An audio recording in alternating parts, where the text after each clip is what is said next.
But look, what did it take for us to get to the point of an apology? We had to threaten a lawsuit, Jesse. And by the way, we're still entertaining it. We're talking to some of the best lawyers out there that are experts in this. And as you know, these things can be very complicated. There's a lot of facts and circumstances around it. But we're not going to let this go, because you should not be able to smear 5,000 high school and college kids and then just be able to walk away with it. And the reason they felt they needed to do that, Jesse, is because if they told their audience the truth, that when gas is the most expensive it's been, flights are super expensive, that 5,000 kids decided to spend a weekend in summer traveling across the country to go hear from conservative speakers, maybe the audience of The View would think twice about all of their ideas. That's why they felt so compelled to try to smear our wonderful summit this last weekend. Yeah, maybe you should get the lawyer that worked on that Covington Catholic school case. What was that, a $200 million settlement? I think, Charlie, you could use the money and your students. Charlie Kirk didn't just file a lawsuit, he lit a $100 million stick of legal dynamite and hurled it straight into the set of The View, right between the mismatched coffee mugs and carefully staged outrage.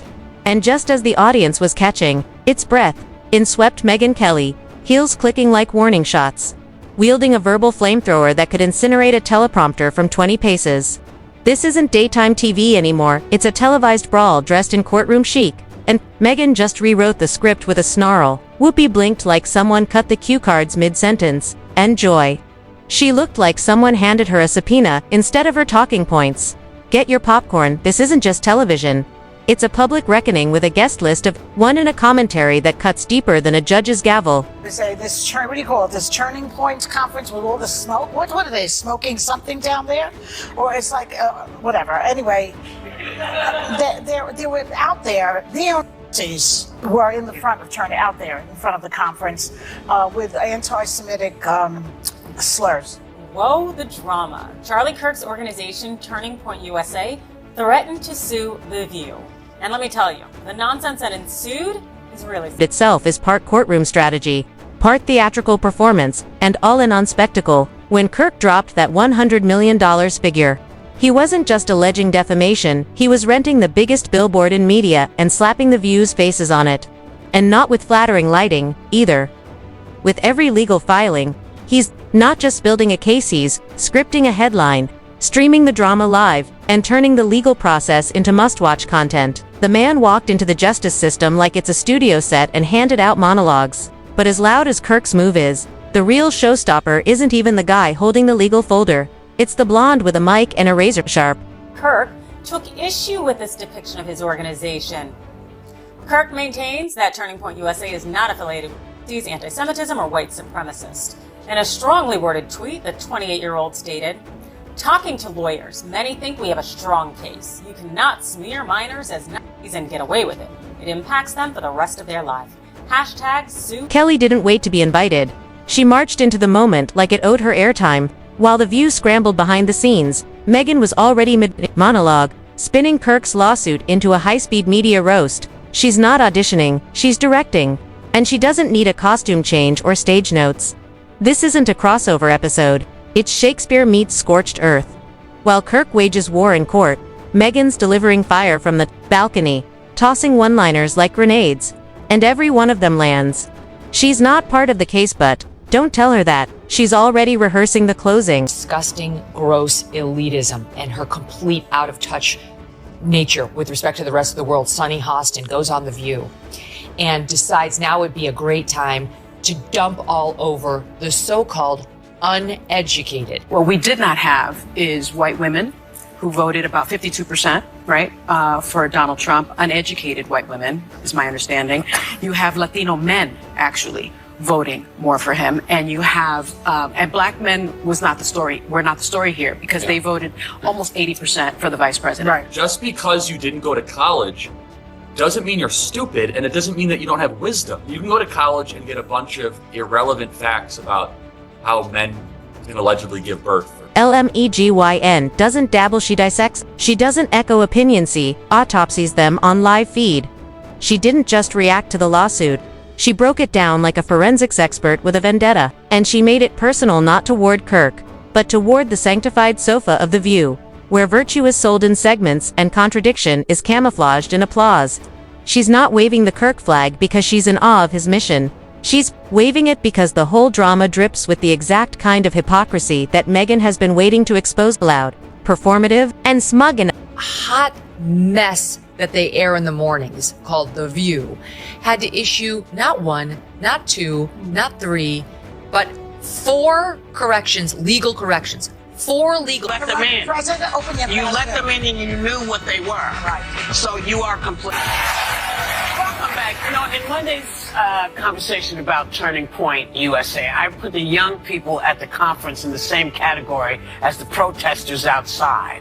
And I don't like it when people make assumptions about me. And it's not any better when I make assumptions about other people, which I did. So, my bad. I'm sorry.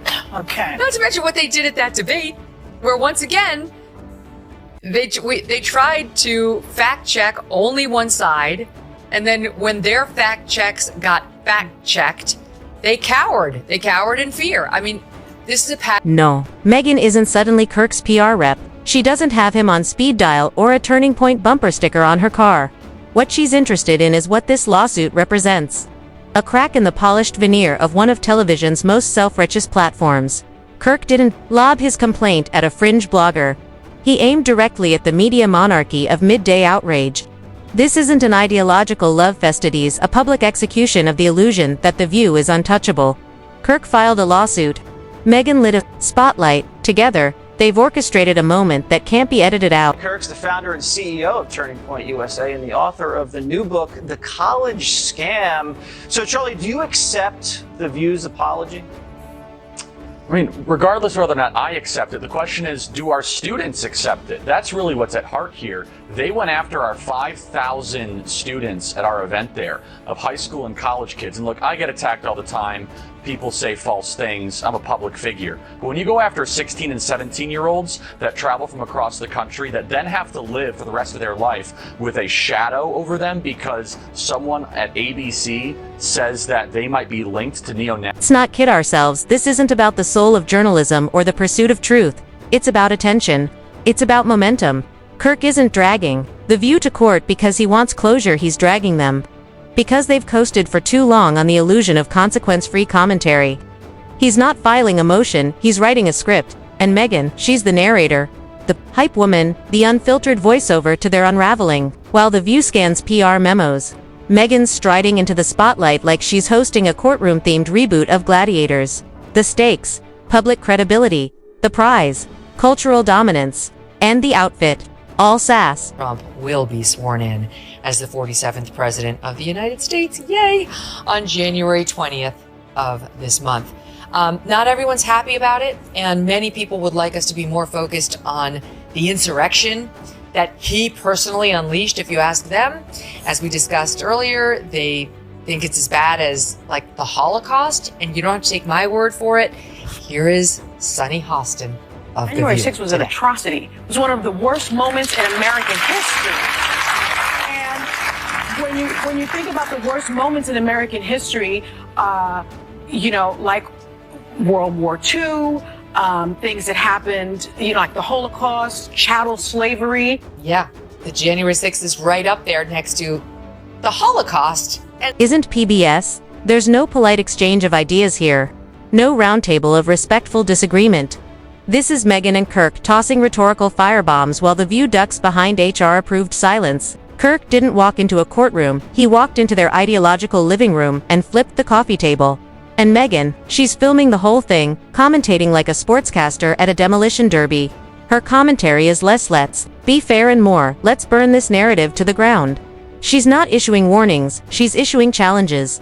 And The View, they weren't ready for this unscripted. she's Anna Navarro, in your wildest imagination, you could never solo host a show. You will only ever make it as part of an ensemble, and you could never hope to achieve the success that Tucker Carlson has. So you can sit in your little cheap seats all day long and enjoy your little negative henpecking, but your careers are going nowhere, and Tucker is about to dominate in whatever space he goes. Megyn didn't wait for a formal announcement. The moment Kirk filed, she revved her media engine and peeled out of the studio gates. Full throttle. This wasn't a moment of reflection, it was a moment of retaliation. And Megyn thrives in retaliation mode. She didn't need a legal brief, she just needed a reason. The View has long styled itself as the gospel of daytime opinions. But Megyn came in swinging like it was amateur hour. This isn't commentary, it's performance art with legal undertones. And the crowd? They're not just watching, they're choosing sides, popcorn in hand. This little lecture from, forgive me, those bitches over at The View. I'm a Christian girl.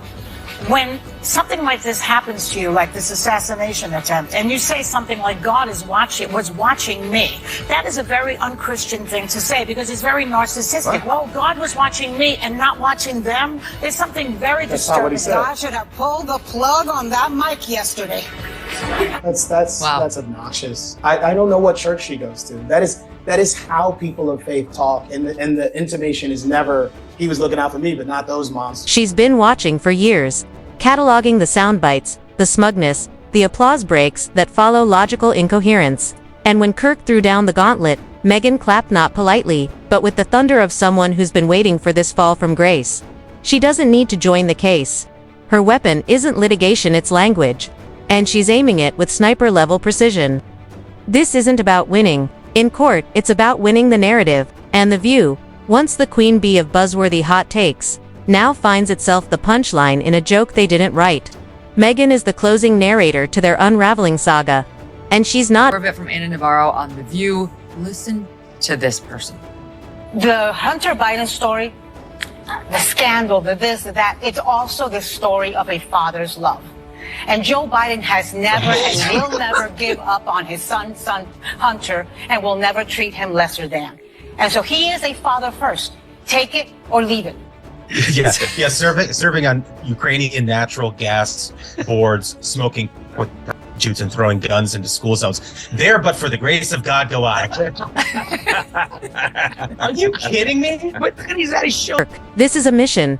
To Megyn, it's media critique wrapped in flame. Together, they've created a cultural echo that can't be dismissed. This isn't about verdicts, it's about exposing the fragility of media platforms that confuse loud with right. They don't have to collaborate. Their alignment is instinctual. They share a sense for timing, tone, and drama. And right now, they're dominating the moment. The View hasn't countered. No dramatic defense. No public pushback. Just silence. That sounds a lot like acknowledgement. And Megyn, she's still talking. Still jabbing, still narrating this reality check like it's the season finale of a show that forgot it could be cancelled. The verdict is still out, but the message. That curtain's already dropped.